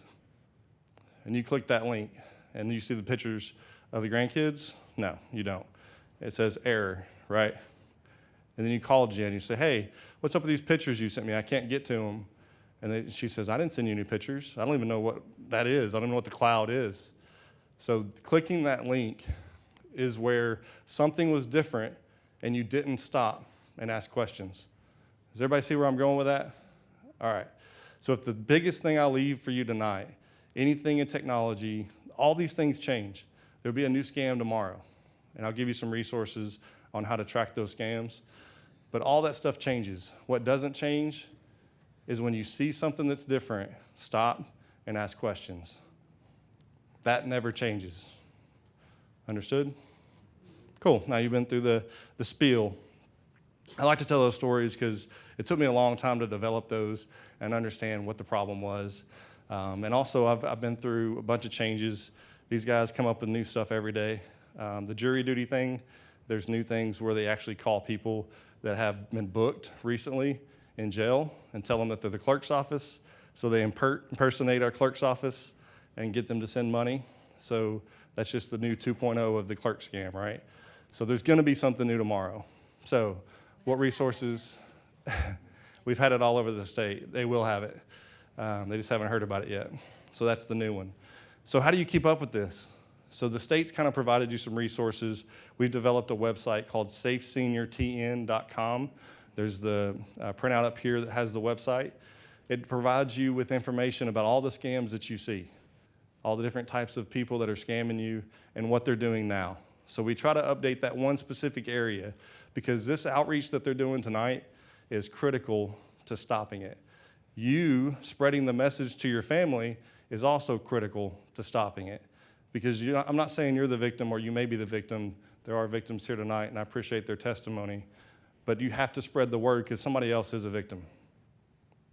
So if you go to Safe Senior TN, we have a ton of resources there for you in one place. We also have partners across the state that help us with these and work with victims. CREVA is a really good partner, and AARP is as well. I've also been asked, why do some of the older population fall victim to romance scams so often? And that's due to loneliness and isolation. So talking to your family and checking that support system is super important. When we go out now, our agents go out and assist local law enforcement, we look for the support system. We do talk to the victim, we do find the bad guys, but we educate that support system because that's what's super important for everyone involved in these scams. So if they do happen to fall victim for a scam and they don't have money to pay bills, CREVA can help with that. So if you know somebody that can't pay bills or just can't keep the lights on because of a scam, you can get with CREVA and they will help you. And I always forget the name. CREVA is the Collaborative Response to Elder and Vulnerable Adult Abuse, and they can help you. AARP, I said that too. So loneliness and isolation. Our older population, they get at home and people get busy and they don't want to bother their family, so they find other ways to find romance and love and communication with others. So AARP, hopefully you know what that is, they've developed a hotline that you can call and contact, and you can volunteer to speak to people that are lonely. And that's just a way to help and talk to somebody that's not going to try to scam you, that's not in Nigeria, that's not in Southeast Asia. So you can call into the number, and you can volunteer as well to be someone that can receive calls, and you're just going to talk to other Americans just like you and just talk. I think the local departments here have done something similar. I don't want to steal any thunder, but they've offered to call people that need it and do welfare checks. So that's super important. We support that a lot. It's just tough. All these stories I hear are just heartbreaking because we sign up to do what we do to help people and to protect you from people that you don't even know exist. And that's what we're trying to do. So these groups overseas, I didn't really tell you what our mission was, but at the TBI, we have a team that specializes in this, right? So we target transnational organized crime overseas, and we do that by targeting their domestic presence in Tennessee. So like you said, there's couriers, there's money mules, there's individuals that are helping them and facilitating the money movement, all that stuff, right? So we target that and prevent that from happening to make their life that much harder. So yes, that scammer in Western Africa who has nothing is gonna steal from you, and he's gonna always steal from you because that's just in their culture. But what we can do to stop it and hold them accountable is what we're trying to do now. What have I missed? Oh, 4Ds.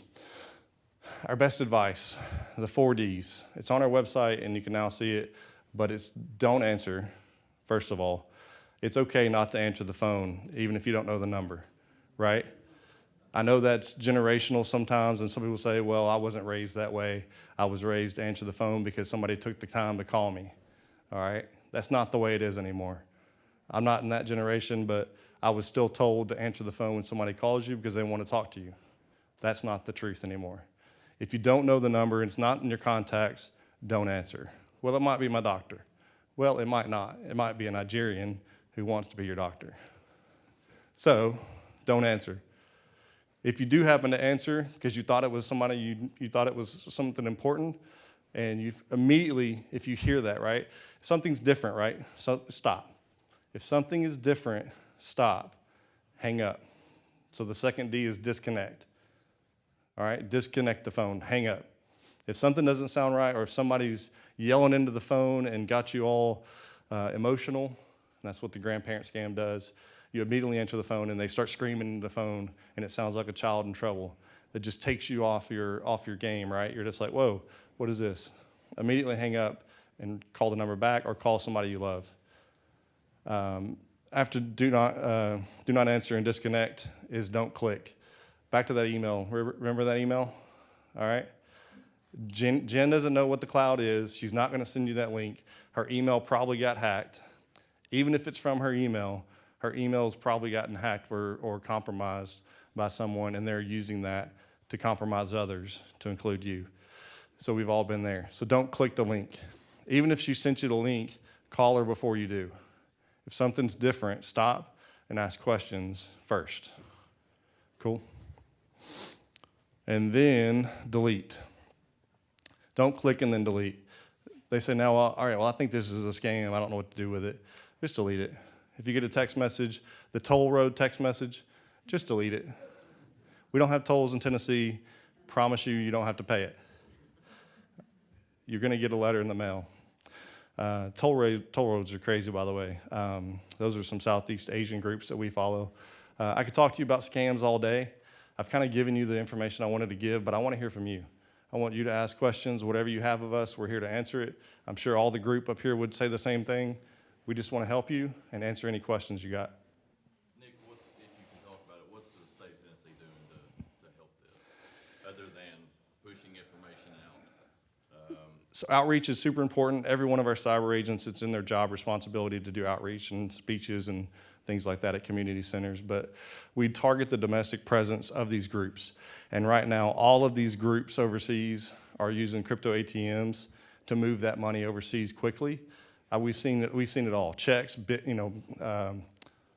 checks and gift card scams and all the things you heard today, right? They will get your money however they can get it. The fastest way they can do it today is through a crypto ATM or a Bitcoin ATM. So what we say about Bitcoin ATMs, we're not against the companies that make those machines, but if it wasn't your idea, don't do it. If it wasn't your idea to put money into a cryptocurrency ATM and invest in that property or invest in that currency, then don't do it. It's as simple as that. People are instructed to put their money in there every day through government impersonation, through all kinds of different scams. Every one of these groups that we target are now using those machines because it's fast and irreversible. Hold on. Who's got the question? Okay, hold on. This is going to be beneficial for all the individuals that review this in the future, so go at it. Information, you talk about emails, and the worst thing you can do is have a Gmail account. I found a email service that's based out of the Netherlands, totally secure, encrypted. I never get junk mails. I never get anything. It's called Proton, Proton.me.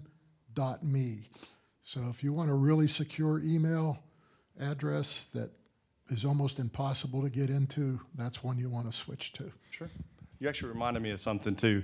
We don't recommend companies or specific people. I'm glad you brought it up. They're a great company. There's a ton of privacy companies out there that are focused on protecting your data. The big thing on that is making sure that who owns your data is also important. Kind of like back to if the water department got compromised, now they have all of everybody's bank account numbers, right? So who you're giving your data to is also important now too, because they're going to get compromised by threat actors or by subjects, bad guys, as you would call them probably, and now making sure that they have the least amount of data on you as possible. The other thing you reminded me of was password managers. Complex passwords are really important today. It's not winter 2026 exclamation point. That password is known by everybody, including hackers and geeks like me. So get a password manager. I don't care which one. Just get a password manager that makes a different password for each account, because we also know, hackers, that you have password reuse, meaning you have usually 1 or 3 passwords, depending on your personality. One for my bank, one for junk, like spam stuff, and then one for everything else, right? And those 3 passwords are reused on all your accounts. So if I get into your email, I can usually get into all your other accounts using that password. So password reuse is a huge problem. Also, this is a little bit of a soapbox. Do not store passwords in the Notes app on your phone. I know you're gonna say, well, Mr. Nick, I know my passwords are in there and they're safe and I know them all and I can't remember them all. And you just said to have a different password for each account and I can't remember them. So they're in the Notes app on my phone. The problem with that, the hackers know they're in the Notes app on your phone. That syncs with your iCloud account. If they get your email address, if you click that link in an email and they get your email address and password, guess what they have? All of your passwords. Store your passwords in something that was designed to store passwords that's encrypted and that's safe. And then that's with the password manager. You're gonna be like, well, which one should I use? A good one. So I can't give you which one to use. You can research that on your own, but just using the password manager is what helps. And then I've also had, well, am I putting all my eggs in one basket by using a password manager? Yeah, you put all your money in the bank and it's in a vault. And it's designed for security. Same thing with your passwords. Put your passwords in a password manager, not in the Notes app. Everybody hear that? Okay. Miss Jamie from Citizens Tri-County Bank. I'm going to go back to the beginning of what you said as far as credit reports and locking down your credit. Several years ago, my husband was a victim of identity theft, and we had several credit cards show up at our house that he did not apply for. So his credit has been locked down for probably about 15 years, and it's very easy to do that, to lock down your credit with all 3 bureaus. And it's very easy as well to go, if you are applying for a loan, to go on there and unlock it. You can unlock it for a day, you can unlock it for 5 days if you're doing something extensive. And you set it for a day and you set it for an expiration day. So it automatically locks itself at the end of that day that you expire it for. So, and then also too, as far as checking your credit, annualcreditreport.com is where you would want to go to be able to check your credit. It's all 3 bureaus that you can go on that website. You can check it with 1, you can check it with 2, you can check it with all 3.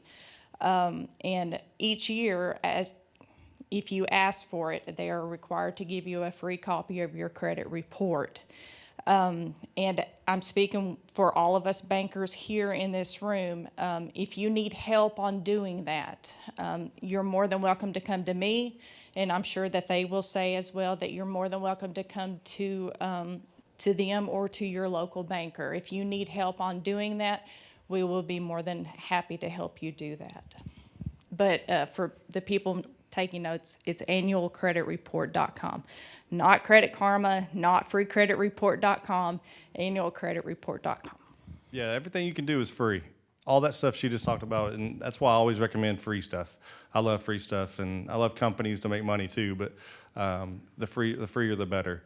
Also, one other note is if sometimes companies get hacked, right? We've seen that in the news. They've had a data breach or they got hit with ransomware, and these bad guys in Russia stole the data and they sold it. So sometimes if that happens, they have to send you, or some of them choose to send you a letter in the mail saying that they've lost your data. So your social, your name, your whatever was lost to a data breach. They may say, we'll offer you free credit monitoring for a year. I would recommend you take them up on the offer as long as that's legitimate and you verify that it is. Don't just sign up for stuff and click links, right? We're not back to that again. But make sure it's legitimate. But I do recommend you do take them up on that offer to do credit monitoring, because most of the time, I've had free credit monitoring for about 10 years because my data gets compromised every day. And that's just the world we live in. Companies are going to get compromised and our data is going to get stolen, and they're going to offer us services because they lost our data. And so if you do have that happen, then take them up on the offer and do credit monitoring. They'll actually email you a report every month and say that, you know, you've gotten this done with your credit, or you've paid off your credit card, great job, and all that stuff, right? So take up the offer, and I recommend that as well. That's a paid service most of the time. So like I said, I'm more of a free recommended person. Most of the time, some company out there would pay for it for you if you're just paying attention. Anybody have any questions for Agent Christian? I see another one in the back first, but there's one here too. But Hold on. Hold on. well, the people online, I don't think the people online can hear you that loud. Marketplace, buy, sell, and trade. You post things on there. Somebody sends you a private message and says, I'm going to send you a link, or I'm going to send you a number. And what is that? Do you have any experience with that? You got to be careful with overpayment and trying to pay you too soon and too much. So some people are trying to launder money through Facebook Marketplace or through any marketplace, and that's just old school tactics for scammers. Also, you bring up a good point. If you're going to do an online sale, there's usually a safe place to do that transaction, either at the sheriff's department or police department. I recommend you meeting them at those areas and doing the exchange. But to answer your question specifically, it sounds like they're wanting you to scan a QR code or to do something that would be similar to clicking a link in an email. So we have to be very careful about QR codes or any type of scam that involves sending you a link and going somewhere because of that link, because it can install malware or take your username and password, and once they get into your account, they can take whatever they want. So just be careful with it. It was some kind of this was stuff that I sold before I moved here, but like they want your phone number, they want, but this is all on private message, so you think you're being safe, and I don't think that is the case, so. Yeah, I mean, obviously, it's a risk anytime you give your information to someone online that you never met. So whatever you're comfortable with, obviously, if something doesn't feel right, it's probably not. Trust your judgment. I think Miss Judy was next, if you'll hold on just a second.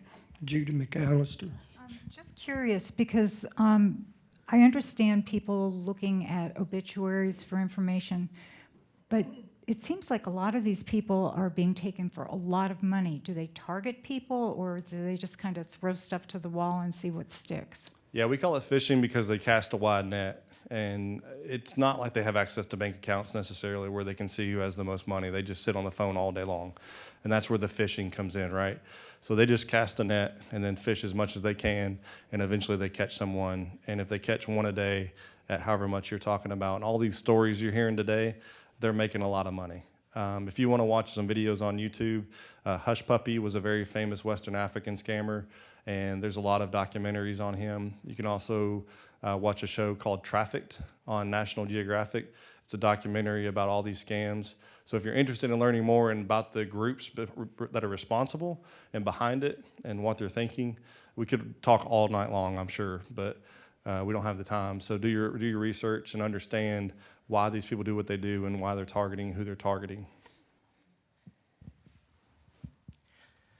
Well, mine's a comment of something that happened in our neighborhood. That it goes back to kind of like the marketplace, these online auctions, etc. Be careful putting your stuff on there like that and then leaving the house alone. A neighbor of ours that passed away, her son had put everything on an online auction. Everything got stolen one night, silver and everything, because the address is on there and everything, and the house sitting empty. It's what you tell that you don't think, and you're telling. And on numbers that call, I'm one of those that I rarely answer a number that I don't know. Or like you said, tells me who it is. And even if it tells me who it is, they've gotten where they're putting names on there now, and I have no idea who these names are, so I just don't answer them. Except when I get mad, when they're about every 3 minutes. I timed them. I had 20 calls every 3 minutes, and finally I answered. When I do, the first thing I say is, who are you and who are you calling from? I don't even give them time to start. And usually they hang up immediately. The second they tell me who they're calling from, I said, thank you for the information. I'm reporting you to the State Attorney General's office for harassment because you have called me how many times. You bring up a good point.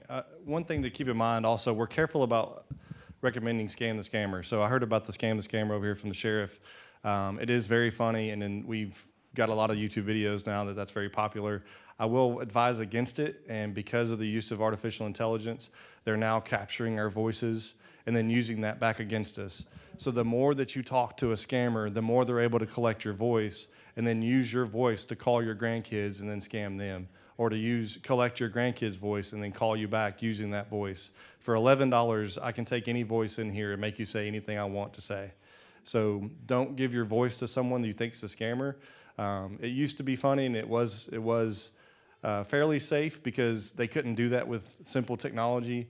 Now, like I said, for $11, they can take any voice in this room and make you say anything you want. In our presentation, when we have our slides, we have the director say some things, and we have photos and videos of the director that he's never been in and never taken. So we have to be even more cautious and vigilant nowadays with artificial intelligence technology.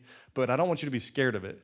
I'm a tech guy. I'm a nerd, right? So like I embrace technology and I want to use it, and I want you all to use it. I just want you to use it safely. And that's kind of what we're all here to say today.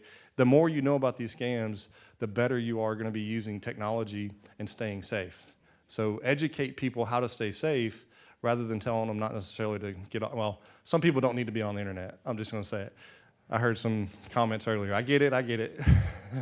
Some people are just that way, but it's tough. Lamar Wilkie. One thing about the family scams, that an easy way to do that and prevent it would be to have a family passphrase. Yep. A word that you would never ordinarily use, but if you get a call, hey, I'm in trouble, what's your passphrase? Scammers will not know that. Absolutely. Your family safe word, absolutely. Thank you for bringing that up. I just want to say to the lady right there, don't you wish you'd had a good card receiver to could push the buttons? Wouldn't you felt better if you slammed it on the receiver? Hey, I will say real quick, just to leave you with something positive too. We are working overseas with overseas counterparts. The FBI has a legal attaché, or a legat, we call them, in every country. And we work with those legats and ALATs, assistant legal attachés, to pass information about their cases and our cases over to them so that they can work with those foreign entities in foreign countries to target these individuals. If you want to do some more online searching, you can look at the war on cyber scams or scam centers in Cambodia and Thailand. They've recently been at war. It's not been publicized very much, but if you do enough research, CNN and all the big news articles are following it. Most of these scammers are actually victims themselves and been kidnapped. So if you want to read about it, they're actually kidnapped themselves and human trafficked into scam centers in Cambodia. So there's a reason also why they're doing what they're doing, and it's to protect themselves and their family. It's not always the Western African guy that just wants to scam your family. Sometimes they don't have a choice. They've liberated over 200,000 kidnapped individuals in Cambodia alone that were committing scams. So just last week, we had an FBI partner of mine flew over to Cambodia and liberated a scam center with 4,000 people. So that stuff's all over the internet. It's just not publicized in America as much. We are doing what we can do to these scammers. It's just a difficult web they weave. Any more questions for Agent Christian? Here you go. Thanks. I'm from Smart Bank in Tullahoma. Our fraud department ladies could not make it because they're busy working cases. My question is what is your take on recommending clients whose phone online banking has been compromised? We like to recommend them going to a place to have it wiped or cleaned. What is your take on that? You're talking about the device specifically? Right. So if it's a tech support scam, usually they do install remote access software on the device itself to remotely access your device. So that I would take somewhere and get it cleaned. Most of the time it's your account that's compromised, not the actual device. But I would leave that to the professionals. Get with John or whoever at your local departments. They can get with us. We have, like I said, we have cyber agents in each area of the state, so we can provide that expertise on do we think it's the account that's compromised? Or just like the online Like your Google banking. account, right? Right. So sometimes it's your Google account that got compromised, and then you go get a new phone, and you put that same Google account back on that phone. Right. Well, now the new phone's compromised. So you don't know if it's the account that's compromised or the device itself. Right. Compromising the actual device itself is usually more difficult, just based on the technology that's evolved and the malware that would be placed on your device, and also And through a link, correct? the usually. importance of the person that's involved. So Yeah. usually it's your account that's compromised. So password resets is the first thing I do. If anything like that happens, I reset all my critical passwords in my password manager, right? So I create the passwords in my password manager, and all of them get renewed, and then that just helps you stay more safe. Also, enable two-factor authentication. So if you log into an account and you don't get a text message that says, "Was this you? Do you need to log into your account?" and gives you a 6-digit code, enable it on everything you have. Your bank and your bank's probably required by law, and then your email it may be optional, but enable it. Don't let that go to waste, because that just makes it that much more difficult for a hacker or a scammer to get into your account. So go and enable all the multi-factor authentication that you can. Thank you. Anyone else? Yes, sir. I don't want to be a know-it-all either, so these guys know a ton. I promise that.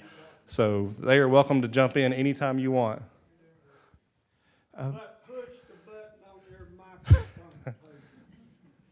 All right. Sorry, sir. I didn't mean to cut you off. Is that what? Is it coming? Okay. Yes, sir. This is about the overseas scams. My information probably is out of date now, but I do know that Interpol cannot arrest anybody. They just report to the countries, and a lot of these countries are in on things. They're unstable countries, and I just heard you say that you're working with some of these countries. Is it easy to work with them, and have you found out some problems with these countries that they're allowing this to happen? I think that's always going to occur. I mean, we're all humans, and governments are ran by humans, and third world countries are ran by governments that are ran by humans. So we're always going to have that in there. Working with them on a daily basis and improving relationships, and the Department of State and other agencies, the 3-letter soup they call it, they're working with those countries on a daily basis. You are correct in that it is difficult. It's not impossible. So Interpol has something called a red notice that local law enforcement even can have access to. If there's someone overseas committing crimes against Tennesseans, we can do an arrest warrant in this state and then submit that to Interpol as a red notice, and then they submit that to allied countries. Allied is important, right?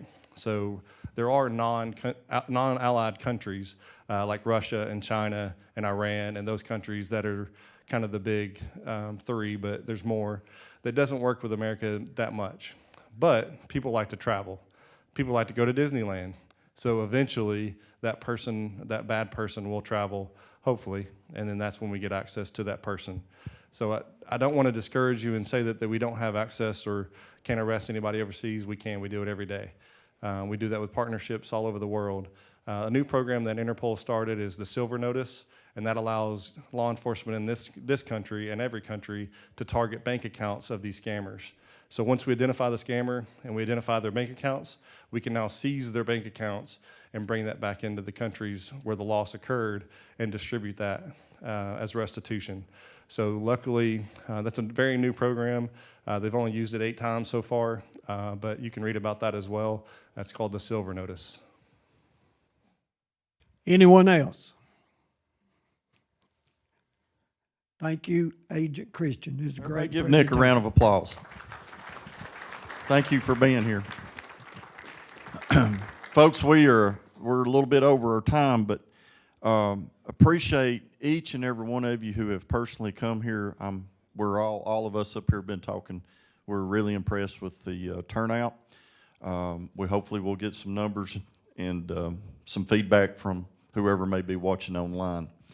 What I want to leave you with is going forward from your church congregations to your Sunday school class to your Hardy's morning coffee groups to your children, your grandchildren, talk to them.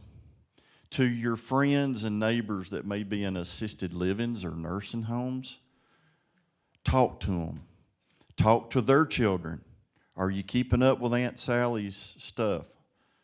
I don't want to be nosy. I don't want to be pushy, but Aunt Sally down in Tullahoma fell in love with a Atlanta Braves baseball player over the phone a couple of years ago, and she lost $275K. True story, okay? Atlanta Braves baseball player, I can't remember which player it was calling her. Well, start off with, how in the world did he pick her out in assisted living in Tullahoma? But she was infatuated with it. $275,000. Talk, communicate. Brandon Reed, this is my chief investigator of the sheriff's office, and I were going over some stats at the end of our year to kind of see where we were at with crime and our crime rates. And Brandon come to my office and he's like, Sheriff, we've got a problem. I said, well, we've got problems every day. What's new? And this problem was why is certain crimes going down? I can't explain it. I know I'm not doing that good of a job, but these frauds and scams are out the roof. Well, they're getting their monies. The criminal element is getting their money maybe through a little bit of a local level, state level, federal, national level, that they're not coming and doing the old kick your door in, get your jewelry box. Or they're not out here stealing your 1987 square body Chevrolet truck and taking it and stripping it for the motor and the transmission and the running gear and the tires. Or your motorcycles or your four-wheelers or your farm tractors. That's what we've been used to. Our drug rate is out the roof, but so is everybody's. Educate, communicate is all I can leave you with. Thank you for being here today. Please feel free to come by and get any of these pamphlets. If somebody's calling you, it's too good to be true. Use your sixth sense. Share the information, please. Thank you. Thank you for coming.